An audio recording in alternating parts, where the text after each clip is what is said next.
We were talking about this very subject in the break. I mean, like, first things first, like, you know, statistically, in terms of what's actually going to happen in the eventuality in the series, like, it doesn't matter. It's just a mental thing for Hunterace as to what he wants to do. Essentially, he has Odd Warrior in his back pocket still, which is the decision point for him as to whether he wants to just play that matchup out and grind it out and then play the mirror afterwards.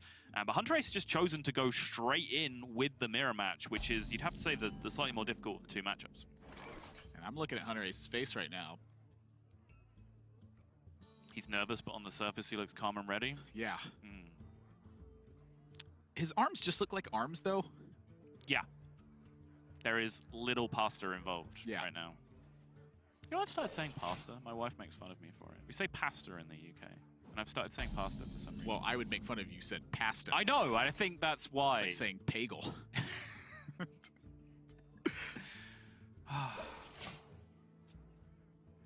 How big of the difference is a coin in this matchup? I guess that's really one of the facets I want to talk about. You know, I've heard a lot of... There's some matchups where it goes back and forth. Sometimes the coin's a benefit, sometimes it's not.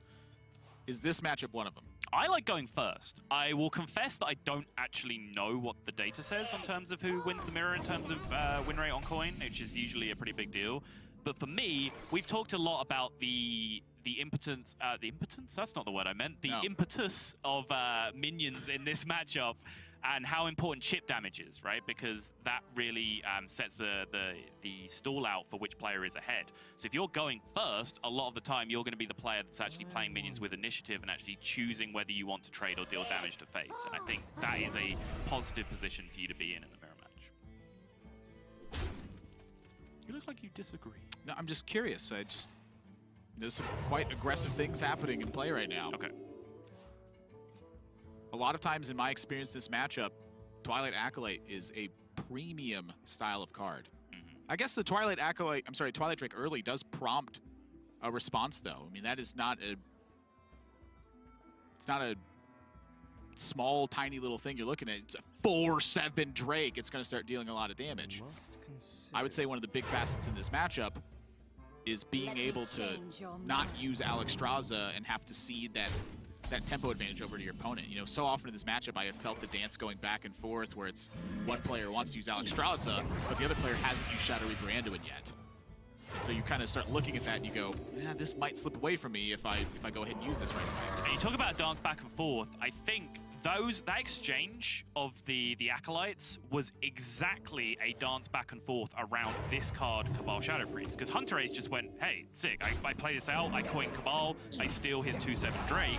So Silvors, in response, said, well, I can beat that play with my Dustbreaker if I put a 4/4 on the board this turn, which the only way he could do that was to play his own Twilight Acolyte to counter the one that Hunterace played. So the reason these last 2 or 3 turns have been the fastest turns that you've seen throughout the whole series is that both of these players knew exactly what was going to happen on each of those turns 3 turns ago. And I feel like Hunterace got the edge on that one, too. I do, too. Now, I say that right as we go into Northshire Cleric, Wild Pyromancer, Power Word Shield, blow up your 4/1, draw an extra card, by the way. The by the way is the most important part of the name of that turn, by the way.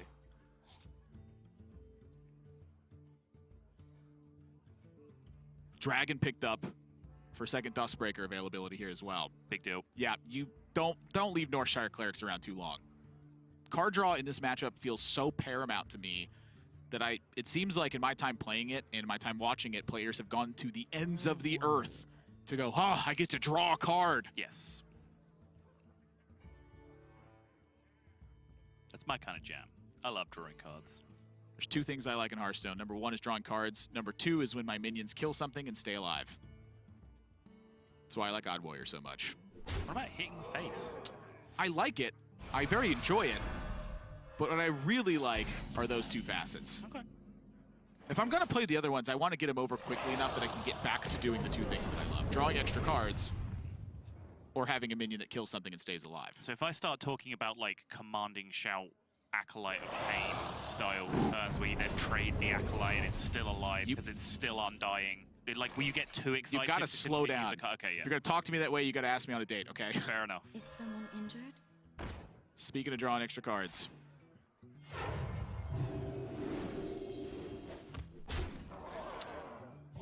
And the Fire Tree Witch Doctor.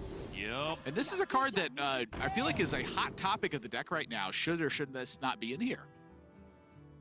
Agreed. And I am actually, for once, fairly on the fence about it. I've tried it, and it seemed like a fine but reasonably mediocre card in the deck. And for me, like, what makes it a card that I'm on the fence about is, to me, it's either like it's somewhere around like the 27th to 30th worst card in the deck, right? So if you're looking to cut a card to make room for something else, it either is that card or it's very close to being that card. That's what I mean by being on the fence about it. Turns out like Silvors and Hunterace are both choosing to include it here, or Hunterace is not? Hunterace has not included it. Silvors has. Okay. And I feel like in this matchup, it does provide a big difference. You know, Mass Dispel has largely rotated out of the deck because you don't have to worry about level up turns from your opponent anymore. That's true. There's not as much nonsense going on where you need to push through Spreading Plague in order to seed some of that damage anymore. And so because of that, Mass Dispel really has gone out of the deck, but one of the important facets of it is just in the mirror match, being able to use it and push your minions. It means that minions require attention more often than not. Right. When it's not in the open deck list, that's a card Hunterace I think is very unwilling to play around most of the time. As this Northshire Cleric just can't make up its mind. Let me change your mind. Priest mirrors, just real goofy sometimes. I think Silvors, again, it's another one of those back and forth exchanges that I was talking about before, except this time Silvors coming out on top. And again, I think he was aware of this eventuality because he could have chosen, I believe, to trade off his Northshire Cleric on the previous turn and decided not to. But then he was safe in the knowledge that he can Cabal Shadow Priest the Northshire Cleric back. But now, Hunterace finding a potential punish here where not only is he drawing a huge number of cards, he's burning a huge number of cards from Silvors. So 3 cards getting drawn for Silvors here for having Northshire Cleric. 3 cards for Hunterace where he finds Shadow Reaper Anduin. And there's none of the big keys in Silvors' hand right now. Alexstrasza is still there. Shadow Reaper Anduin's still there. Divine Hymn gets burned. That is a good card in the matchup. It's a big swing in terms of health and card draw potential, but it's not a vital piece. That hurts. Shadow Visions is important, yeah, but it's not crucial. The whole deck still functions as a whole right now. It's just a little Discover effect. It's still good. It's still good. Now, the other question I'm saying is, can Silvors do the same thing right back to Hunterace? Is there a way that he can perhaps force card draws? I'm looking at the Shadow Visions in hand. Is this ever a risk that you want to take? You know, at this point, Hunterace, if he's willing to take that many card draws, to me it says to Silvors, I have key pieces in my hand. Overdrawing and burning is unlikely, and it might be, you know, a virtual impossibility given the situation. Would Hunterace risk this happening if he could burn key cards?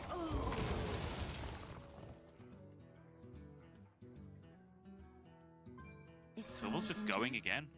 And I think, honestly, I think he's entitled to do this. He hasn't lost any crucial pieces to those burns. There is now the Shadow Reaper Anduin, and he is ahead in his deck with, you know, 10 cards to 11 now being drawn. So I think he is entitled just to keep functioning as normal and just draw from his own deck as opposed to needing to panic and do anything to Hunterace. Hunterace on his turn had like that double upside of having that huge turn where he drew a bunch of cards, his opponent burned a bunch of cards, and I believe he started that turn off like behind in the card draw race, so he felt like he was behind in the situation.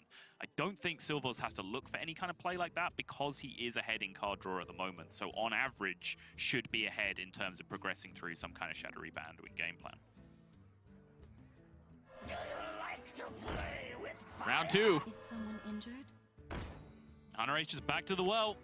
He's going to go fishing yet again. There is Divine Hymn yet again. And Silvors now has a very high chance of saying goodbye to a Mind Blast here.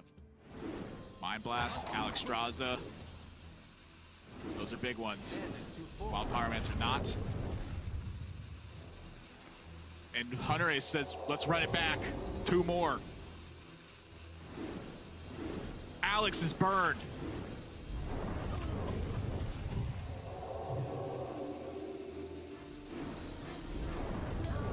The board is wiped.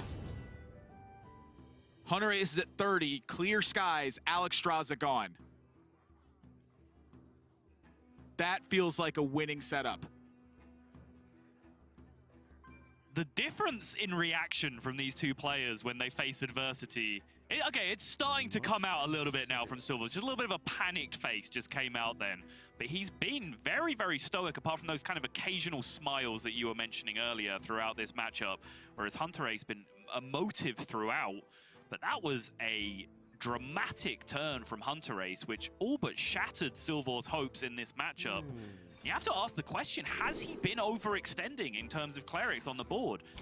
Well, do you have to play around your opponent having Cleric, Pyro, Shadow Visions into Divine Hymn twice? Well, to me, that's an important facet of it. Is Hunterace, I think, has had opportunity to use Northshire Clerics and has chosen not to. Okay. Instead, he's held them for those key turns. He's looked specifically for turns where Silvors had his own Northshire Cleric, lots of cards in hand, and then Hunterace would rapidly cycle through his Northshire Cleric, Wild Pyromancer, and spells with a Divine Hymn in order to create this double-edged effect where he's drawing cards and his opponent is burning cards at the same time. Right. I think back to the famous Orange versus Surrender play in the Summer Championships where Orange took a very aggressive and risky line trying to burn a number of cards from Surrender, only to have it be a benefit to him at the end because the key cards were so deep in Surrender's deck. Yeah.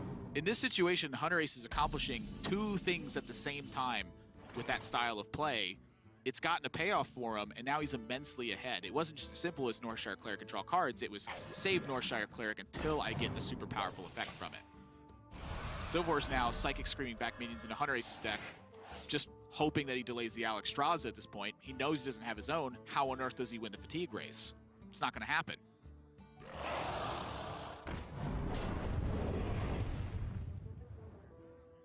I cannot believe how favored of position Hunterace got into in back-to-back turns of basically just drawing cards and dealing 1 damage to the board at a time. Yeah. And Admirable, don't get too excited. But if you think about it, on those turns, he drew a bunch of cards, and he also cleared his opponent's board and kept his alive. The double. Usually I'm happy with the single. I don't know about this kind of stalling tactics now from Silvors. Like, I was on board with the Psychic Stream turns. I believe he's had back-to-back Psychic Stream turns from this position. Not steal. It has to be, surely. Go for the Well, dream. you could You're only young once. Oh! So also the Seance had merit there as well. Your opponent plays Alexstrasza. You Seance the Alexstrasza, Shadow you're Reaper so Ando right. in. Can you heal up afterwards? That is a great point. That is a weird situation to be in. Yeah. Now I'm just wondering if Seance could even just be a tech card for the mirror match. Just that exact sequence. Probably not. In practice, it sounds great in theory, but when you start doing it, you're probably just going to end up with a Seance in your hand a lot. But I'll tell you what, when luck shuts the door, you got to open up the window, and Silvors needs some massive help. He tried. He opened up 2 windows, and an Acolyte of Pain and a Twilight Drake climbed in through them. Ah! Oh, they're friendly. They're just here to hang out. Yeah. They've just had a long night. They've forgotten how doors work. It's fine. We all have those friends. Yeah. Hey, speak to me. Mine's named John. I said it earlier, too, when the priest starts to attack you with the minions rather than your minions with the minions. Oh, yes. Trouble's brewing.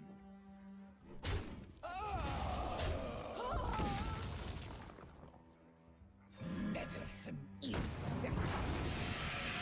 Nice little turn here for Silvors. But again, I didn't really finish this train of thought earlier where I was okay with the Psychic Screen turns or back-to-back turns. But from that point onwards, I feel like the delaying of the Shadow Reaper Anduin and just starting to deal damage with these cards that are in hand, right? Because every card he now plays while not in Shadow Reaper Anduin form is 2 damage down the drain. It's a hero power recycle that he does not get to do when he has to deal 30 damage to his opponent. But that's the importance of Hunterace keeping that aggression high, though. Yeah. Is you're prompting an answer from your opponent, and that's what's causing that to happen. Like, you know, Silvors doesn't necessarily have the liberty, I think, of playing it that way. And Silvors, you saw him debate here between the heal self and heal the Wild Pyromancer as well, you know, for fear of Duskbreaker, and here gets rewarded due to Hunterace's draw. But the heal self, even like the minute thing of you're at 23, should I heal me for 2 or protect my minion? Right. Is a decision that he has to make. Like, that's not really a thing that comes up too often when you're playing Hearthstone. A lot of it is just ABC fundamental things. And here you're having to dig really deep and look far down the road. Where's the best turn that I get from all of these different reactions that can happen in play? This has just been kind of nutso where the players are concerned. They're having to account for so many little things. Both players packing an Anduin and 3 Mind Blasts stacked up in hand. But Hunterace has board advantage. He has fatigue advantage by an enormous distance as well, currently 5-1, although Hunterace does still have Psychic Screams yet to play, but they're not, you know, you don't get a medal for playing them. You don't have to. You can keep them in hand if you want to. Just Mind Blast! That's what I'm talking about. See, that's when I want to go face. What the Archbishop Benedictus? We forgot. We forgot to talk about this. I didn't even notice this was in the deck. I have a circle around it on the deck list too. I just forgot to mention it. That's the last card. So now Silvors has an Alexstrasza again. Yes, he does. That's what I was just about to lead into. Oh, the Alexstrasza's drawn. Absolutely everything. Whoa, I feel like Hunterace certainly is Alexstraszaing here. This is 5 extra damage and an 8/8. Or do you not want your opponent to get the tempo of Shadow Reaper Anduin? Is that the downside of using it? Shadow Reaper Anduin is enormous tempo at this point. But the Drake is still going to live no matter what in that situation. So you get 8 damage from the Drake and you get 5 from Alexstrasza. Yeah, no, you're right. I bring life. Ooh. He reached for that Anduin for a second. I was like, well, maybe you forgot Alexstrasza is in your hand. That's the card we've been talking about the whole time. And Silvors, I don't think he comes back from this situation. You know, that Alexstrasza chain, all these other ones have had to dance back and forth. The Alexstrasza, that's the final move of the dance. That's where it starts to end. The light has betrayed me. It's coming to the wire though, and that Mind Blast that Hunterace threw out, like, weirdly could have ended up being important. You know, with Alexstrasza coming out immediately afterwards, it ends up looking a little bit silly. But with the turns Hunterace needs to weave in this Holy Fire and potentially the Mind Blast, it's game. Yeah, it's just game. It just ends up being lethal. So you can see why that Mind Blast setup was thrown through immediately. Wow. It does end up that the Alexstrasza did make it a little bit bunk, but the lethal setup without even using the Shadow Reaper Anduin, even with that Archbishop Benedictus. And that's what you were talking about earlier as well, where Hunterace, kind of regardless of what the matchup is, feels confident in crafting a plan, even if it's naturally poor. Yeah, absolutely. I think one of the first times I really saw this kind of situation is the very, very early days of Twig of the World Tree Malagos Druid. And Hunterace was one of the first people that I saw just break their Twig and like go Lich King faceless, like make a huge, enormous 20-mana board of minions instead of waiting for that big Malagos play. And that just goes to signal just how ahead of the game he is often. Like, other players learn about matchups from the way Hunterace plays them a lot of the time. And now there's another kicker in play here, where the Archbishop Benedictus versus Odd Warrior comes into play. This is historically a pretty poor matchup for the Dragon Priest player. But that single card leverages the fatigue state now into your advantage. And overwhelmingly so. However, there's one thing that can change that in my eyes. I'm looking at Faceless Manipulator and Zola on Hunterace's side. If your opponent plays Archbishop Benedictus, you can Faceless Manipulator and Zola it back to your hand. That is a great point. So now Silvors, having drawn that early, then becomes massively important for him, because he can potentially jam it quite early on if that's something that he wants to do. If he wants to just play a straight-out fatigue strategy against the Odd Warrior and limit Hunterace's opportunity to do the same back to him. I'm curious if there's an opportunity for him to play it and kill it off in the same turn. Like, if, you know, are we going that deep on levels this early on? Is that even possible for his deck to do? I'm thinking if there's something you get off of Fire Tree Witch Doctor. Okay, so what I'm thinking is like Fire Tree Witch Doctor for... What would take it out, though? I can't think of a Priest card that would do that. Yeah, because it's a 4/6 and Priest is trying to kill it. The meme has come full circle. To me, the way would be like, you'd have to have 12 mana. It's Twilight Acolyte and then Shadow Word Pain. Yeah. And you get the Shadow Word Pain from your Fire Tree Witch Doctor. Yeah. Because it's not in your deck. So, I don't know. I'm really curious about this. You know, also, you know, Fire Tree Witch Doctor providing Seance in this situation, or even, you know, Shadow Reaper Anduin Light here in the middle. Is that is that a play you're willing to go for early on?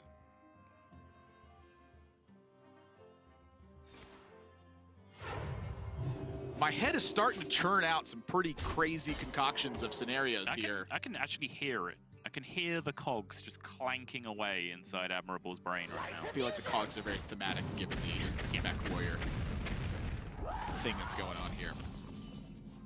I'm curious now, because honestly, I think Archbishop Benedictus is just changing the landscape of the matchup. I had a very clear image in my head, but that's typically with closed deck lists and with players unwilling to put 7 mana 4/6s that dilute your deck in them. But tournament play is a different beast. It just changes the way that games work. And there is the Anduin as well, which gives now even more credence to a slightly earlier Archbishop Benedictus if he does want to go for it.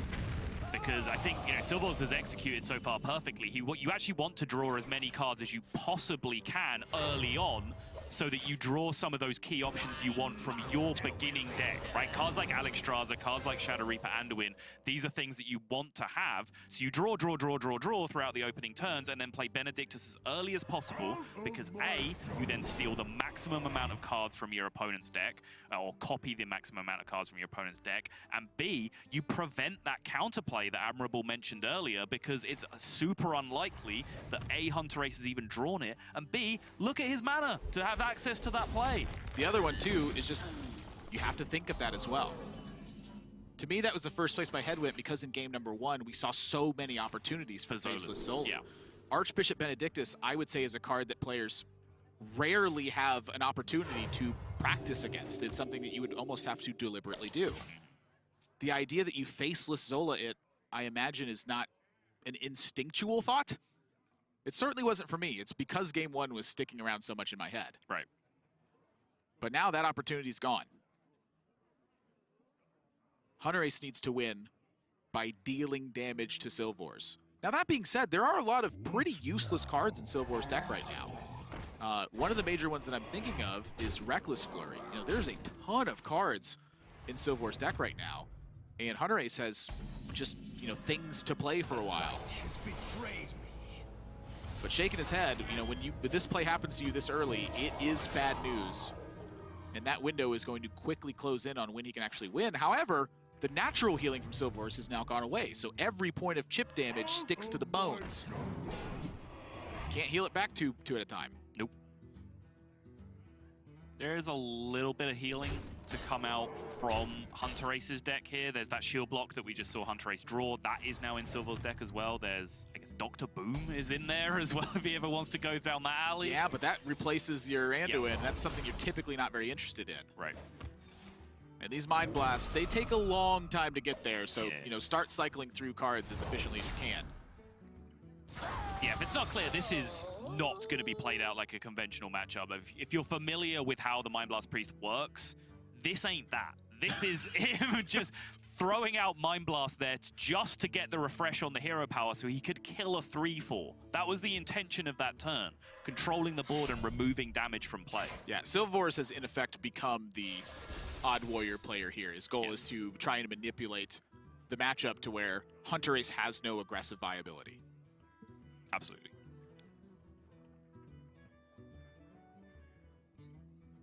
And not willing to play the weaponized Pinata here, given that 10 cards in hand. Don't want to burn nothing. Oh, baby. This time for sure. For sure. Yeah. I get it. Turn the opponent minion into Devil Sword in game 1. Turn your own minion into a squirrel in game 5. I get it, Tickmaster.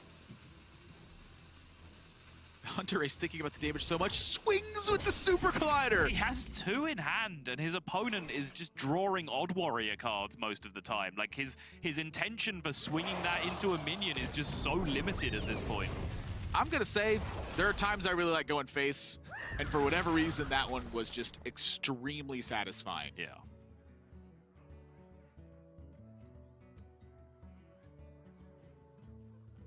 Talking about aggressive viability, I would say Reckless Flurry is near the bottom of that list right now. That is pretty much a dead card in Hunterace's deck at this point. The minion pressure is not going to compound. You can't assault through it. And you're seeing how his armor is becoming less of a priority as he struggles to spend mana to get anything going. The really fascinating part about Archbishop Benedictus for me as well is that as the game goes on, Because quite often, like, the most important games where you play Archbishop are going to be control mirrors, right? In control mirrors, your opponents hold cards in their hand for long periods of time. So as you play Archbishop Benedictus and then draw cards from their deck, you start to, through process of elimination, learn what the held cards on the left-hand side of your opponent's hand are. Because you start to draw cards from the deck that aren't those cards. So you get a checklist in your brain of things that you start to eliminate. That is so much to think of. See, that's the piece of the tournament puzzle that I personally just do not fit together. I'm like, there are so many important things to think about that if I try to focus on all of these, I'm going to lose it. But I imagine when you're an Archbishop Benedictus player, when you put that card in your deck on purpose, you are familiar with that kind of little dance. The other thing, too, is as your opponent draws and plays cards, you start to get a glimpse of what's in your deck. Yes. The cards on the left side you know are not there as they play them. And as Amnesiac once told me...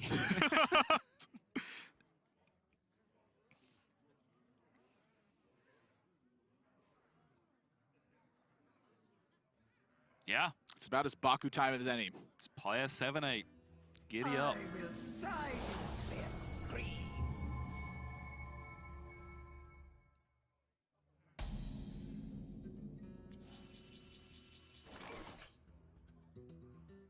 Welp. Yeah, that one's staying there for a while. No dragon in hand for Twilight Acolyte. Is it?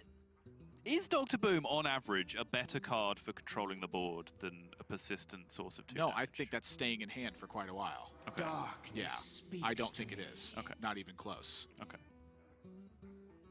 I really don't think so. Okay. You're giving me a look like you don't believe. What? No way! I don't believe that. I disagree. Now, I think he's going to win anyway because he's got 33 cards in an Odd Warrior effective matchup. Uh-huh. But I don't believe it. I don't believe him. Nope, I don't. Do you have any reasoning for your argument? Just look at it. It just, there's no way that Dr. Boom Mad Genius Hero Power is better than Shadow Reaper Anduin. I don't buy it. Okay. Shadow Reaper Anduin, just listen to his name.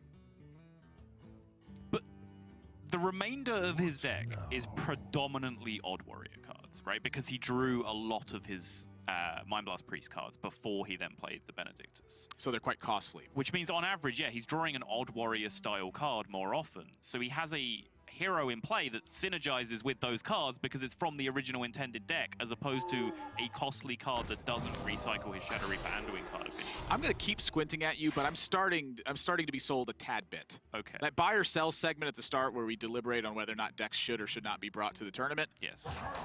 I'm now in between the answer of the two. Okay. I'm picking up the product and looking at it. I haven't purchased it quite yet, though. Okay. Not to mention that, like, Silvors thinks that there are Reckless Flurries and Shield Slams in his deck, right? So it's a true story. The ability to gain a +7 hero power that he can use those with at some point is something that he does need to look for as well. Argument for holding it as well, though. It provides you 7 armor immediately. Great point, yeah. I feel like we're going to have a lot of point-counterpoint style debates. Yeah. Yeah, we'll do this half-hour debate after the series backstage on our own time. Well, I mean, we could do it. We got plenty of time right now. I mean, yeah, no, we got like another 26 minutes here. Yeah. I feel like maybe there's some other things that might be worth talking about, though. I'm not entirely sure. Well, as they come up, Yeah. we can table the debate for a little. Okay.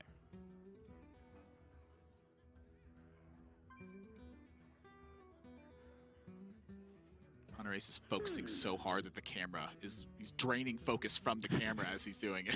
There's only enough room in a building for a certain amount of focus. And Hunterace is using all of it, leaving not enough for his camera.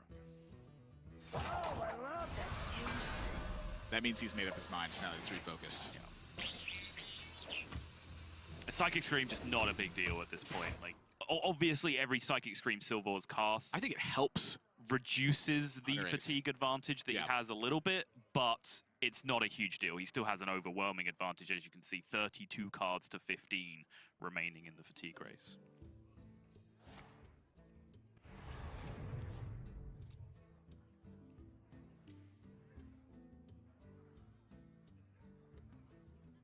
There are so many scary facets to think about from Hunterace as well. Normally, you know, the two classes being combined together is reserved for the Halloween arena that takes place every single year. Why can't I remember the name of it now? What the actual event is called? I cannot. Either way, you're thinking about priest cards and warrior cards at the same time. So like, as you play this security rover, you're like, oh, what about Cabal Shadow Priest? What about random warrior card X that punishes this card? I can't really think of one at the moment, but you get the point I'm trying to get at here. There's so many more facets to think about now. You know, we talked about the difficulty just from Silvors' side of piecing together what's remaining in the deck. But then on the other side, you know, because there is so much to play around, like at what point does it just become, well, just shut your eyes, you know? If it's just one given card that I'm playing around, what if I just don't play around it? And this is one of the reasons why, you know, I'm going to shout out Zalay here again, as I've done this like the third time now in this cast alone, but it's been a pretty long series. He preaches a lot of ABC Hearthstone, fundamentals of the game, and really focusing on the little things that add up to a big difference. And I have found that just in a game of Hearthstone, if you're going to go this deep, you're just not going to remember all this stuff. It's just not how brains really work. And so being able to bring things to a simplicity, I think, is a very fine art that is really underappreciated in a lot of situations. It's tough to just have perfect technical play in general, let alone accounting for all the memory and all the weird, wacky things that can happen. Of course, because Silvors now, who, by the way, if you're just tuning in, started this game playing Priest, has played the Dr. Boom hero, he is now considered by the game to be a warrior, which means when he is discovering cards, he picks up warrior cards, which is why you saw Direhorn Hatchling and Ornery Direhorn as options there off the Stonehill Defender. I was curious if you were going to go that route, or the fact that he took Ornery Direhorn over a Direhorn. I do also think that's worth talking about, because, I mean, does he need more of a fatigue advantage? No. Would another 6/9 in his deck be a good thing? Yeah, sure, it always is. But getting a 6-mana 5/5 that could, oh, I don't know, not be targeted by spells or hero powers, potentially a very good thing. Yeah.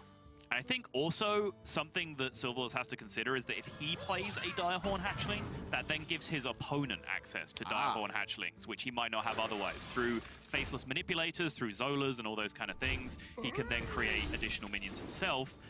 Because also, Silvors was looking towards Master Spell this turn, on where he ended up playing the Stonehill. And I think that Master Spell ends up being a really, really important card for him, because at some point, Hunterace is going to have to go for like a Direhorn Faceless kind of turn just to try and get something going, and then Master Spell can just shatter that immediately. Yeah, using that to shut down, you know, further fatigue, you know, offsets, I guess, is the word I'm going to choose here for Hunterace. Yeah. Can be a big deal because, you know, Hunterace is still amassing quite a large life total. Shadowy Branduin has been overrun now by the Dr. Boom Mad Genius from Silvors. There's no Shadowy Branduin effect left in the deck, so the damage that's left for him is pretty natural minion damage.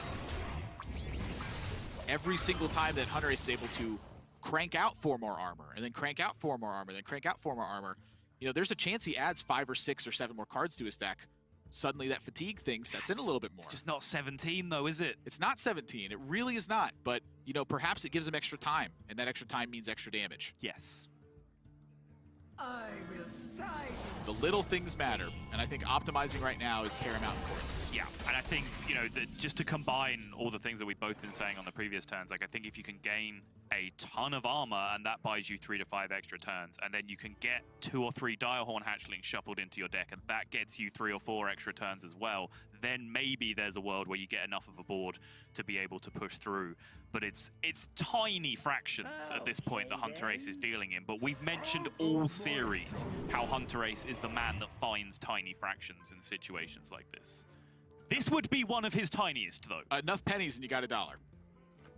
Yes. Or, I guess, pence into a British sterling for you, or whatever you guys call it. I don't know.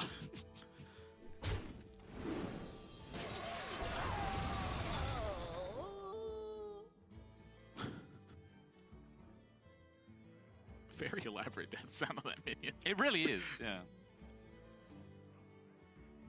Oh, I love that. Nice little raptors.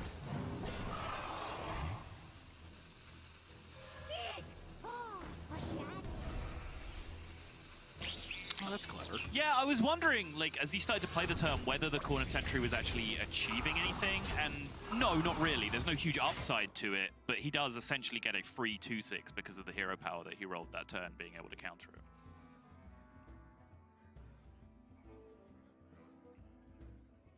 I still just can't believe that Archbishop Benedictus might win this game. Like, that card alone just playing such a heavy facet in how the matchup operates. I wonder. It's pretty crazy to look at. Yeah, and Silvors found it pretty much off the mulligan, and then I think he reacted to that early draw perfectly, which was just to draw as many cards as he could. And we saw him get rewarded for that, yes, as he has been, as you mentioned, rewarded with some pretty perfect outcomes to the decisions that he's been making, but they've been decisions which have led towards those perfect outcomes. He's put himself in positions to make that happen. We've seen Hunterace getting very frustrated, but Silvors' execution up until that point of just draw, try and find my Alex, try and find my Shadow Reaper Anduin. Did find the Shadow Reaper Anduin, which then came in huge just for a couple of turns to kill one giant minion on the board to reduce some pressure, and then get a little bit of chip damage and board control through here or there. And he has then since switched to the Dr. Boom form that has been drawn from cards originally in Hunterace's deck.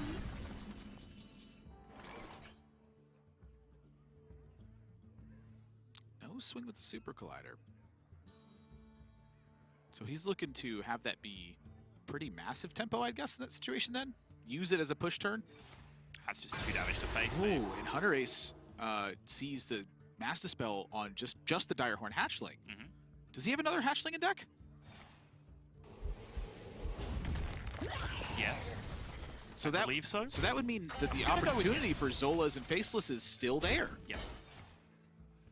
I think he made an excellent point with the fact that Hunterace at some point was going to have to go for a Direhorn Faceless turn or a Direhorn Zola turn and then end up, you know, in that cycle somewhere.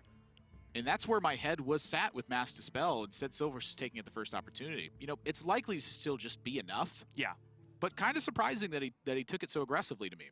Yeah, I think when I outlined that Master Spell usage, that was like the dream world, right? If Hunterace was to fully extend into a bunch of copies and he got to silence all of them, great. I think as long as it was used on a Direhorn Hatchling, I'm okay with it. Okay. I'm not like adamant that he needs to hold out that long. And Dr. Boom buried very deep now for Hunterace, and that's a card he needed early on. You know, the fact that Silvors shuffled Hunterace's deck into his deck, had 39 cards and drew the Dr. Boom first. Yeah. I'm still surprised that it was even played. But it has been doing work. I mean, the rush has been very vital. The rush has been huge, yeah. And it's something that we saw Hunterace react to as well when the Dr. Boom was played. Like, I'm not sure if you noticed because you were having a very similar reaction of disbelief to it being played initially, but Hunterace was freaking out. And it's a problem that most people, even casual players watching at home, will be familiar with. It's that horrible feeling of playing against Priest and they get to use your good cards before you do. Honestly, I think few things are as frustrating in Hearthstone as to when that happens to you. I heard frustrating in Priest, and I agree. Yes. Yeah. No further questions, Your Honor.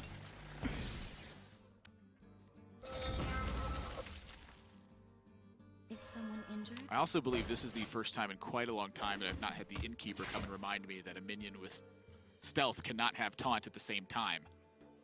Wait, a minion with stealth cannot taunt? That's... I've never heard that before. The Innkeeper typically pops up and tells us when we're in these scenarios. Wow. This just happens very rarely. If only that happened every single time. Experienced spectator.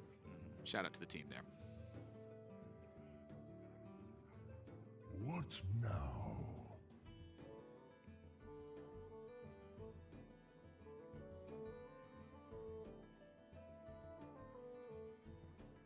Double Faceless now racked up, which I'm looking at pinatas. 2 Facelesses in hand is usually...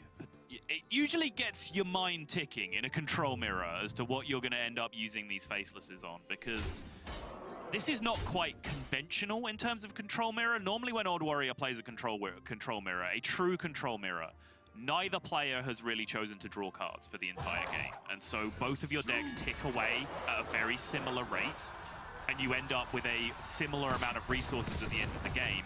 And then you get to know exactly how to use each one of your resources because both players have drawn their entire deck and it's resource for resource, card for card. So you get to find the absolute dream scenario for a card like Faceless Manipulator and try and make that happen. In as lopsided a fatigue matchup as this one is, that's not the case. You might just have to use it in a good scenario just to get something going. I'm looking at the pinata. I'm thinking that Hunterace just wants to get the pinata with Dr. Boom Mad Genius, so it has rush. So it's, you know, a double-ticked effect. You get to kill something and you get this legendary at the same time. But, you know, that clock is ticking quite rapidly. Real rapidly.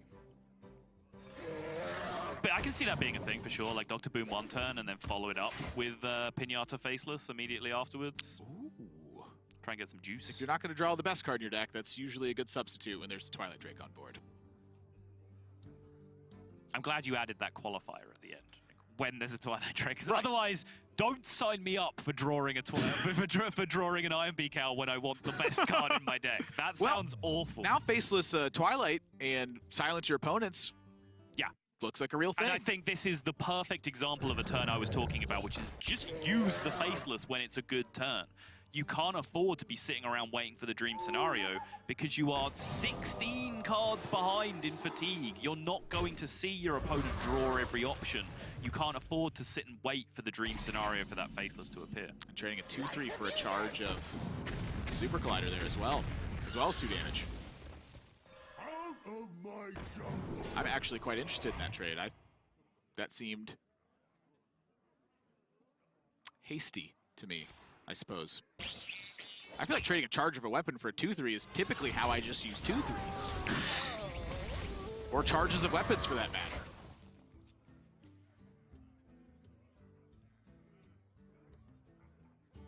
Again, it's one of those cards. What could have been. Yeah, it's one of those cards that just gets the creative juices flowing.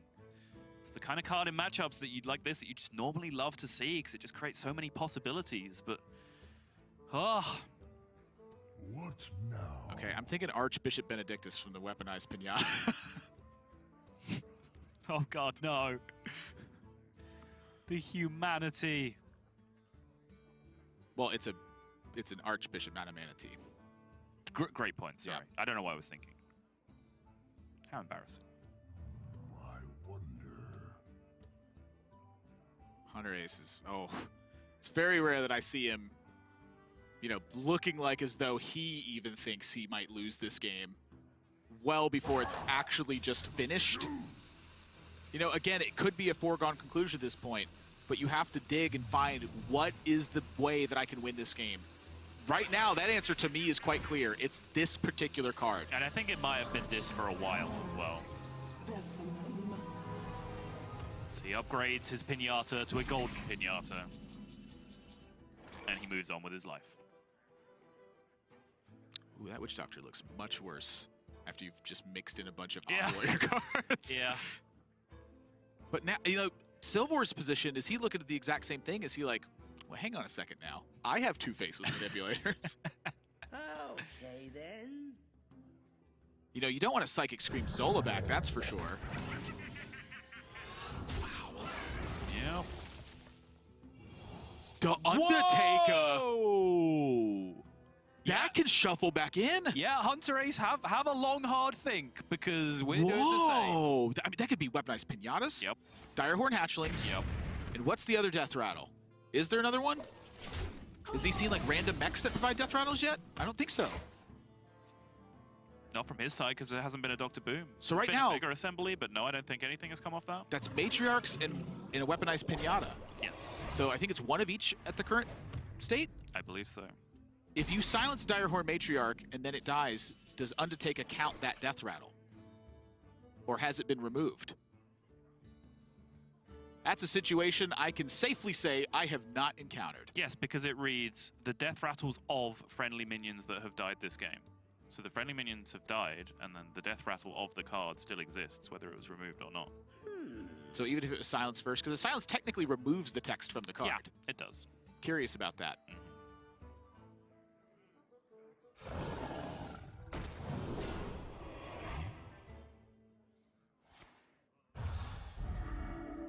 Well, needless to say, the Undertaker definitely made life interesting. There's also Faceless Manipulator with it, Yes, there is. if it lives for a turn. And behind a big taunt, you know, that's a situation where it could live for a turn. Is there, in my head now, I'm thinking, is there a random chance that Hunterace can actually extend the game long enough to hit the max timer on a turn and force a draw? I'm not even kidding. Like, he still has the tank up hero power. There's still 5 more turns of this. And then you're still looking at extra shuffles that'll go back into the deck. Like, I'm not even kidding at this point. No. You say no. I do. Okay. I'm not sold yet. All right. If we got into, like, Astral Tiger territory, then yeah, maybe, but... You can't make one of those. No. I say that, of course, but maybe there's a random card that can. Silvors, it's a bait. It's a bait. You really want that owl.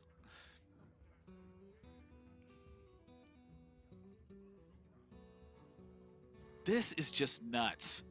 The other thing to me that's funny is that Silvors can convert the Psychic Screams in hand with the Lilian boss that he got from his weaponized Pinata. So the Psychic Screams, which he just basically doesn't want to use right now, he can just turn into random warrior spells. And so, Nathan, Dead Man's Hand? Nathan, my brain hurts and I need an adult. Well, that's definitely not me. Okay.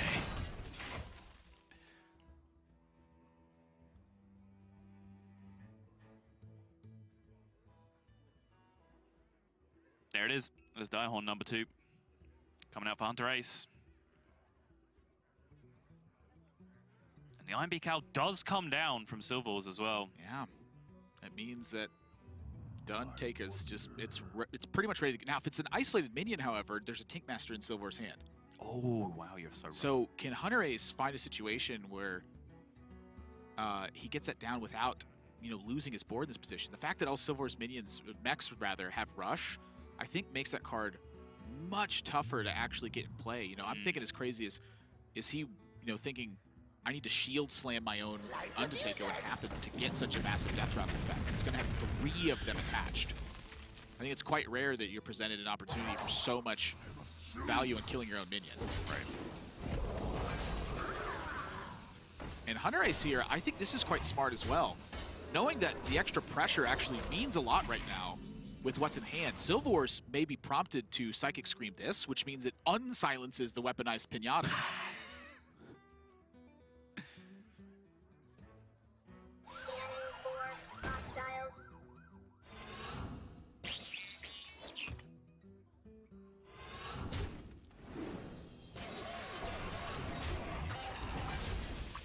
It's so much rush damage, Security Rovers, when you're in Dr. Boom form. I think there's no real overreaction from Silvors. He knows he has some time to play with. Okay, so now Dr. Boom Mad Genius drawn for Hunterace. 4 cards left in the deck. Undertaker's juiced with 4 Death Rattles at the moment. 2 Direhorn Hatchlings, which we assume the silence counts towards it. And then also the 2 weaponized Pinatas as they die. 3. There's one before this, I believe. Oh, yeah, that's right. There's The one before Undertaker it, yeah. came off it. And Hunterace is very interested in pushing damage at the moment. Absolutely. As well. He's the aggro deck for the first time in its measly life. Odd Warrior is the aggro deck. Yes, I think a wise trade here as well. You hit this Security Rover, it makes a 2/3, and then the Super Collider will wipe out the 2 minions on board as well. Important not to attack a Security Rover directly with Super Collider. I have made this mistake. Okay.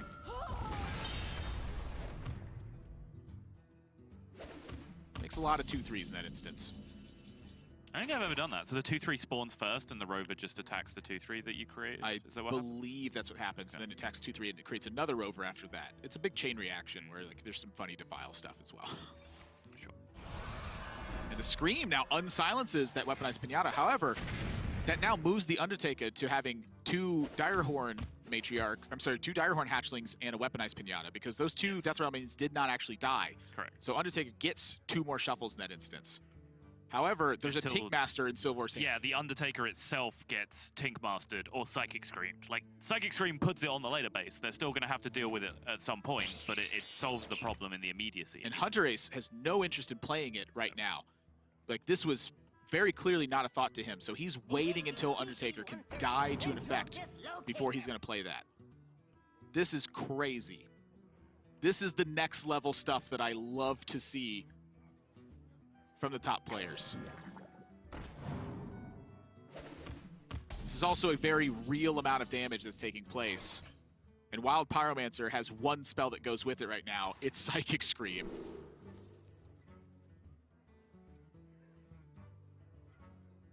Yikes. Is this doable? I mean, this is looking very doable now. He's definitely making inroads.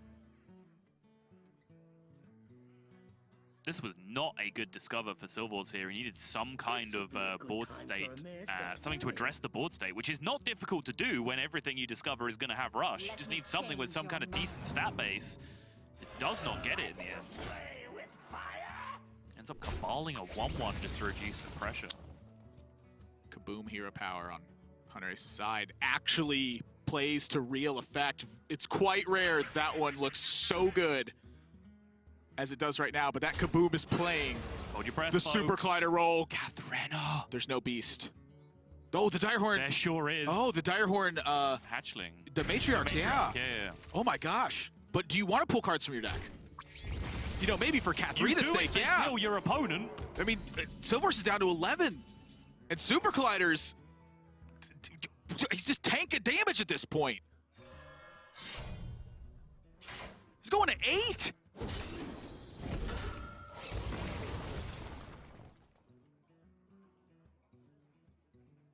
Suddenly, 76 to 8 is a lot of cards in Fatigue in terms of a damage differential as well. It's not 12. It's very real. Now, if you play Katharina, though, the Undertaker can get the death rattle of Katharina. Honestly, I'm out. So look, so you want to Undertaker first that instance to shield slam. However, you could, you know, the extra. There's so much crazy stuff going on right now. My head is going to explode. Yes. This Also, is round 1. a hatchling has legit died, right? Yes. So if you play Undertaker first, you shield slam it, you're then getting more 6/9s potentially shuffled into your deck. So your Katharina can then... Well, no, because it's only the 6/9 in there. It's not like you're increasing your chances like you do in Death Rattle Hunter of like guaranteeing a King Crush or something. Like, you're getting the 6/9 if it doesn't get silenced.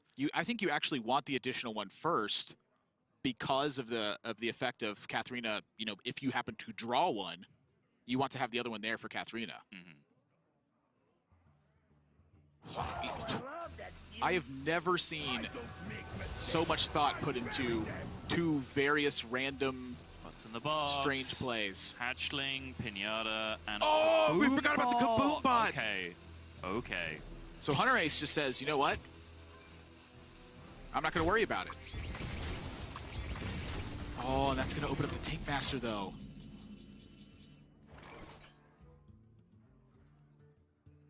Do you have an answer to a 5/5 afterwards? If it's a 5/5? Oh, that's an excellent point. I mean, I guess you could Psychic Scream, but that doesn't give you tempo in that situation, and you really want the tempo. Right. This would be a good time for a master. So I guess the Alex Strauza for defense. It has to be a Tinkmaster turn, though, sure. Whoa. No, I don't know about that, Sottle. This is just a problem that you have to solve later now. TC-130 into dislocator. Yeah, I don't know about that. But maybe that was just the extenuating factor for him, is that he just didn't want to have a 5/5 on the board that he couldn't deal with when he's as low as 8 in this position. And now, correct me if I'm wrong, but there is no actual Direhorn. There's one Direhorn in Hunterace's deck, right? Both the Direhorns have died, right? Yes. One was silenced and then killed, and then one was straight up killed with a rushing security road. 53-point shield slam does a number on a bulldozer here, and I'm looking at Katharina shield slam, and suddenly Hunterace is about to be ahead, but he draws the Direhorn right away. Oh, my brain is going to melt in this situation. So many things are happening. I'm freaking out.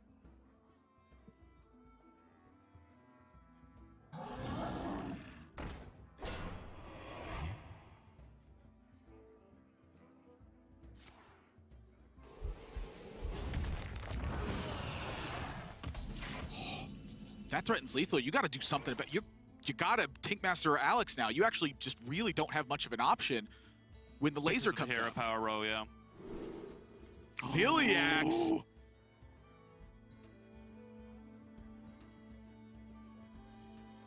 Ziliax, the absolute lad in this position.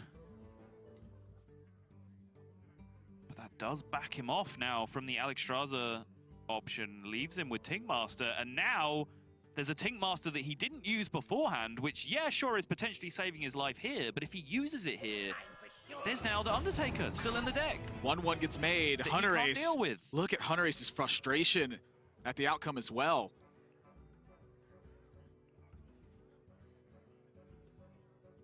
Honorable chill win Yeti, you mentioned. That doesn't do anything right now. Just a 4-5. Just a 4-5. Is someone injured?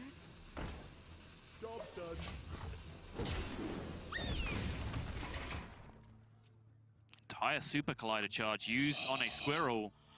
Wow. If he can manage to stick a security rover, the Ziliax can fuse onto it. That's not looking easy, though, having now lost the board. Okay, Dustbreaker in then. hand with Dragon for Silvors as well. Which we shouldn't be surprised in. No, 3 hours ago when this game started, he was a Dragon Priest. So we shouldn't be taking note of the fact that there's a Dustbreaker and a Dragon in his hand. But guess what? There is, and that's weird because now he's a warrior. Yeah, deal with it. Us. Yeah. We definitely have to hold that right now. This laser, I want to send this laser face. Oh, I love that fuse thing. If you're trying to stick this board for Ziliax, though... Oh my gosh. Okay. I said I wanted to. I wasn't necessarily sold on the idea. I'm just telling you like what I said, my heart's desire. Sure.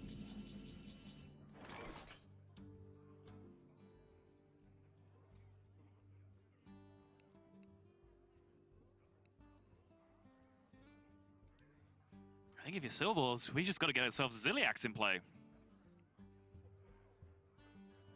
I'm looking at defensive Alex as well. I mean, It's a good option.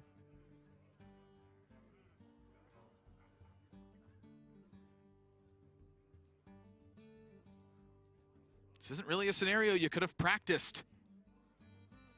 You're having to just figure it out as you go along. It's scary. I'm scared I'm not even playing.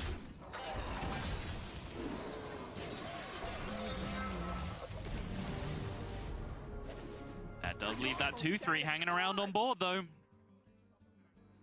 This is what you've been talking about, Admirable, and with one card left remaining in deck for Hunterace. Okay. Silvors, if he has been keeping track, knows that there is a Ziliax left to play with. I'm seeing a wacky line here.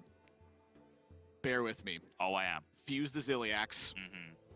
Smash face. This would be a good Reckless time for flurry. a master plan. The Divine Shield preserves your 5/5 minion in play, Uh-huh. and you clear your opponent's board. Uh-huh. It's now off the menu. At the cost of 53 damage to yourself. You gotta kill them. I don't think you're gonna win in the long game here. I really don't. I think this is responsible. However, you gave up the minion.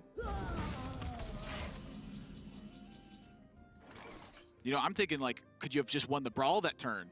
Right. Perhaps even. I think something desperate I feel like Yeah. has to give, but there's still the Undertaker's the last card though. I think it is getting somewhere close to win a Brawl o'clock for Hunterace. It's a technical military time explanation for it anyway. Yes.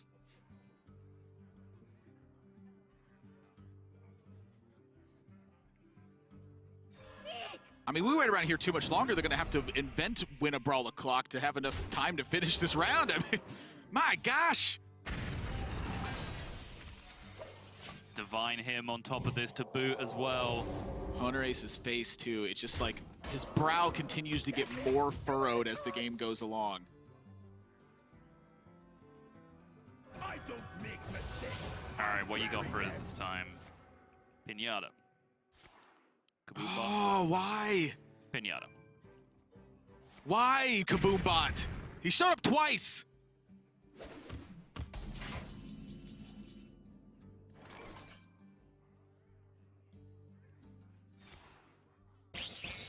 But now, if this Undertaker was ever going to put in work, we do have to go back and ask questions about Silvor's use of the Tink Master that, you know, quite fittingly does end up trading with it in the end. Those are massive minions at this point, though. And Hunterace is now back to Haunters yet again. Subject 9 is nothing in this spot apart from an 8-8 after Hunterace comes down. But Basmandi's going to be a 14-14, and Katharina's going to be a 12-12. Yes. That is sizable considering the Twilight Acolyte has been used.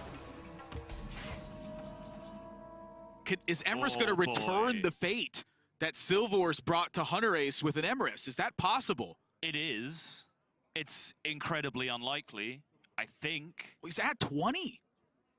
And Hunterace, you know, he took 1 fatigue last turn. That's a long way to go. No, it's a really long way away. But, you know, it's not like these minions have charge, right? Like, he's going to have to get them on a board that isn't as overwhelmingly against him as this one already is. And there's just so much gas, so much heat still to come here from Silvors. This might come down to Hunterace just finding the perfect, like, equilibrium point of the Reckless Flurry, where he, like, throws it away to take a big tempo swing. You said win a brawl o'clock.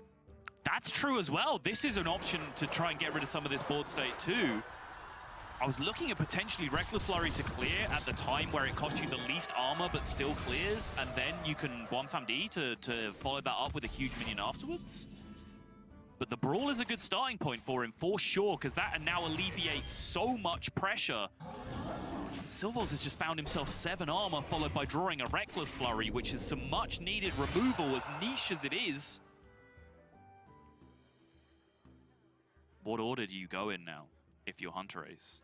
Where's my... Hunterace says 12-12 first. I like the 12-12 first because it's 8 mana.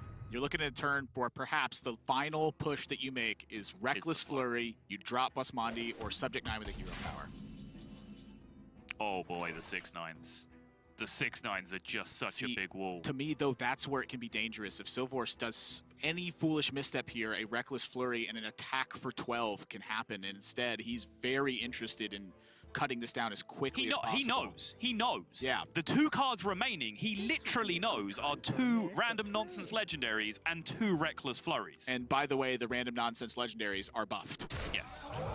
So his game is very binary right now.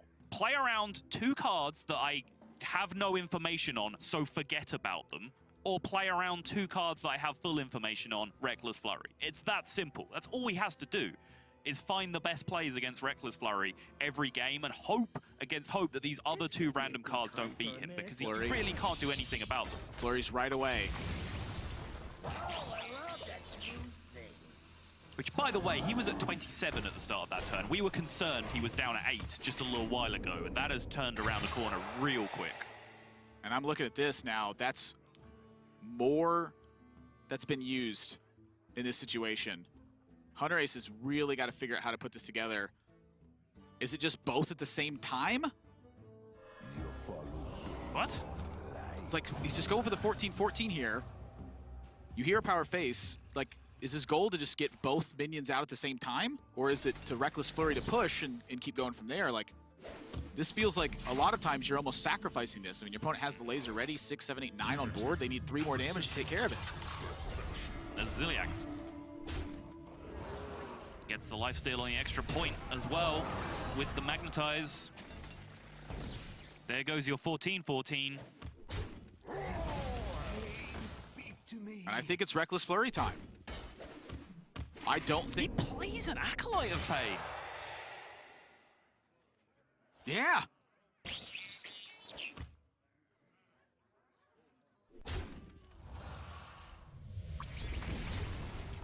Oh boy.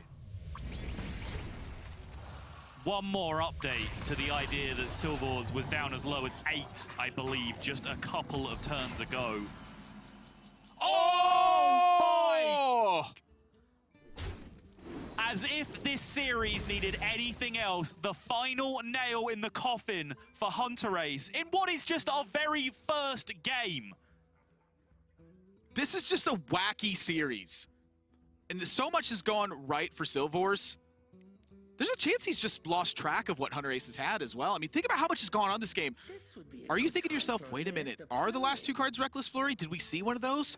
Like, the notion that you're remembering that to me is ridiculous, okay? A little while ago, Hunterace had like 56 armor. I think it's pretty safe to say he didn't really Reckless Flurry at any point. Either way, you don't even need the big game hunter, says Silvors. He's like, well, maybe you discover something bigger. With his 2 Reckless Flurries. Well, with the Dr. Boom hero power. That's fair. You suit up a bulldozer, and then you use the Beryllium Nullifier the next turn. All right. I don't think you can get the same hero power back to back.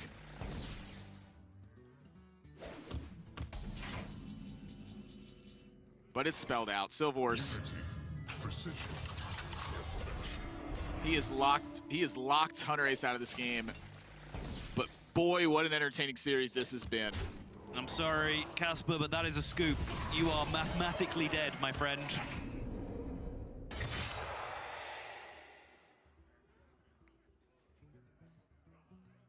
What a series. I honestly have nothing more to add than that. It's been an absolute roller coaster, start to finish. Every single game has had just insane moments. And again, this is just the first series of the 2009 Winter Playoff. 2009? Yeah, no, 2009. We've gone back. All right, the series has melted my brain so much, I have regressed a decade in time. Benjamin Button's disease has been acquired by Sottle. He's getting younger as the years go by. I am just a youthful 22-year-old right now. Far more obnoxious than I would turn out to be while I was 32, believe it or not. I have been just informed that 2009 is actually when the series began, though, so... yeah, that makes sense. That's what I was thinking of. I knew it rang a bell. He's no quitter. He's literally dead. Okay, he might be finally realizing.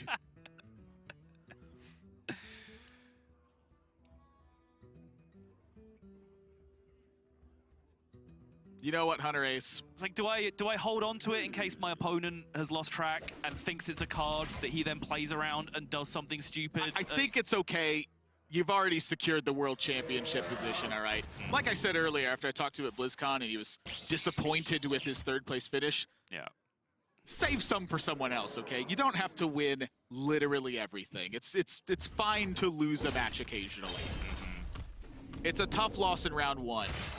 This is a very key moment because Hunterace is now going to need to rack up a lot of wins in a row. In Swiss, tiebreakers are a real thing when you get down to the later rounds.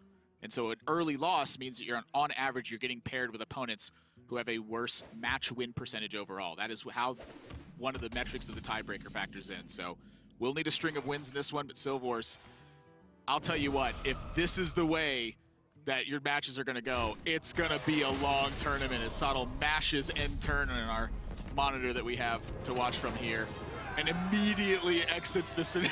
He's like,